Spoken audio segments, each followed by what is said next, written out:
Hello, thank you for all the feedback from the food waste video that I posted a few weeks ago. You've sent in amazing food wastage solutions and also some questions, and I'm here today to answer a few of those questions. So let's get stuck into it. A common query that I got is about dairy. So here's one that says, I think dairy and fancy products in my household get wasted the most, like butter, cheese, sauces, mayonnaise. What's a good way to tackle that? So first of all, with dairy, I think for me, with milk and cream, the most common thing that I do is turn it into ricotta. If I feel like it's nearing the use by date, I will often add acetyl, warm it up to about 80 degrees, wait till the steam to rise off, add some acid like vinegar or lemon juice, and you can still enjoy it as ricotta. And as we know, so many Bengali sweets are made with a ricotta base, like chana. So that's a fantastic thing to do with dairy instead of throwing it out. And the other thing is sauces and mayonnaises. Often these products keep for a very long time. They were designed to keep for a very long time. So it's important that we store them correctly. When you use a sauce or a mayonnaise, be very careful that you don't use a wet spoon. Always use a dry, clean spoon, because adding moisture often creates growth or fungus, which is what you're trying to avoid. So make sure that the lid is on tight, that you store it in the fridge once it's opened, and you should be able to make these products last a very long time.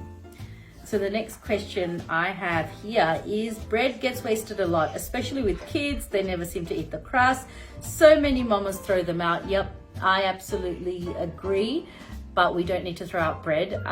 Something really amazing, a book that I got was from Massimo Bottura, Bread is Gold, and he has a whole revolution around reimagining bread and turning it into amazing things like gnocchi and dumplings, and it's really incredible.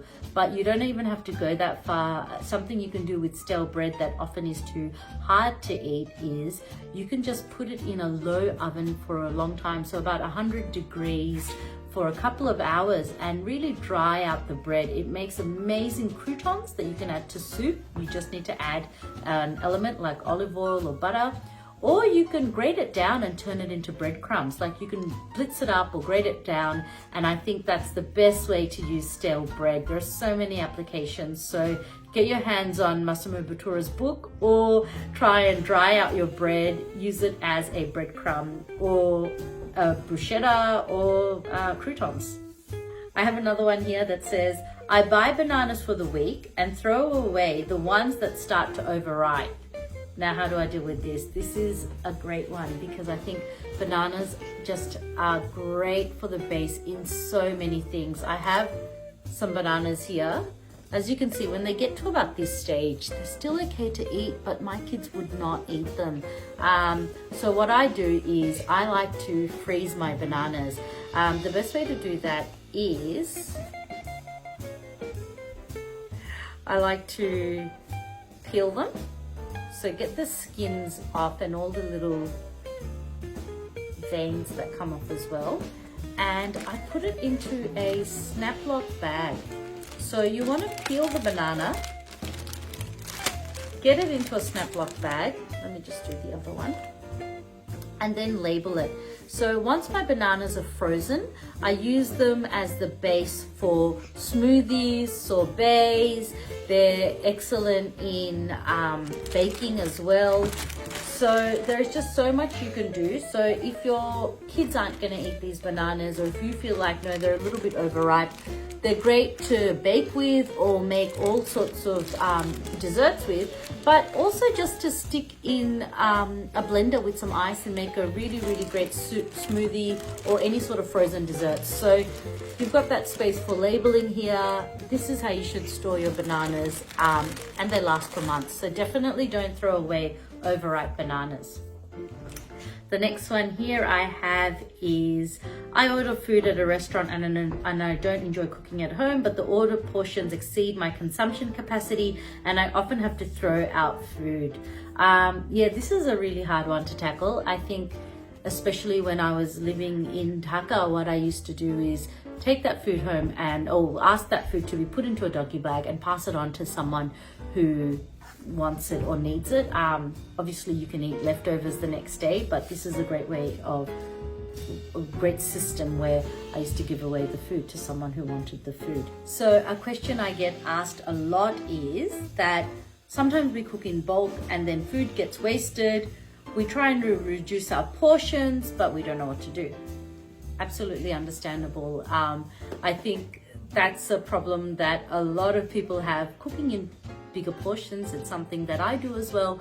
But in every city I've lived in and every continent I've lived in, I've always found my food network, my people who don't often enjoy cooking for themselves. It could be a friend who is single, or a co-worker, or someone who works with you or for you, and you know that they really appreciate what you're cooking. So make a container. It's what I used to do.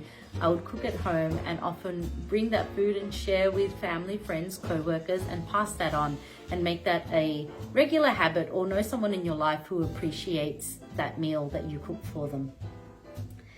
So the next thing is about storing vegetables.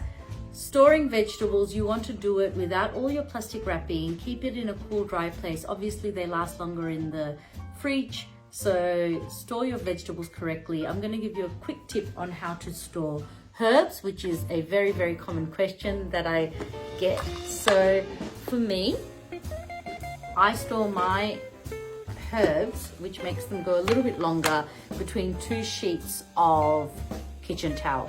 So you want the kitchen towel to be nice and damp, so it would help if I turn that on.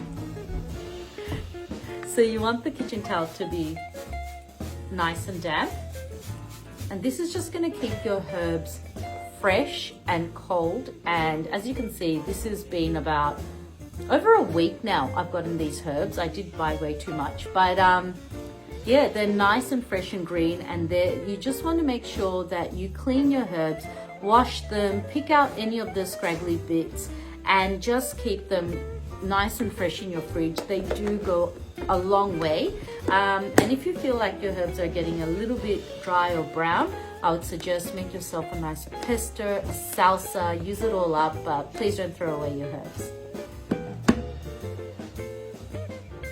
Another tip that I would like to share is about storing fruit, what to do with leftover fruit. Now, one of my favorite things to do is, first we saw the little tip on bananas, to freeze the bananas. I'm going to show you something different that you do with citrus fruit, oranges, apples. It could be seasonal fruit as well, like mango, jackfruit. So it works really well with almond kathal, and for me, it's to dehydrate my fruit.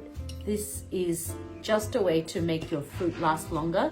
It goes a really long way, and there's so many wonderful things you can do with this. So this is what it looks like. I've just got some oranges and blood oranges here. I always have a jar of candied or dehydrated fruit. And the reason being is they're great in desserts, they're great to put on top of cakes, but also they're really, really good in drinks. So I put my orange slices, candied orange slices, into a cup of hot tea, and it's just fantastic with Earl Grey. All you have to do is dip your orange slices into a sugar syrup, wait till they really soak in that sugar, and then put it in a low oven overnight, probably at around 80 or 100 degrees, and you want to keep the oven door open. Or if you have a dehydrator, you can just stick your fruit into a dehydrator, and it works so well with apples, and they look really beautiful. Don't throw away your rotten fruit. You can dehydrate them and make them last a lot longer, and just have more interesting meals and dinner parties and enjoy your nights in. So there are a few of the food tips that I had to share with you today.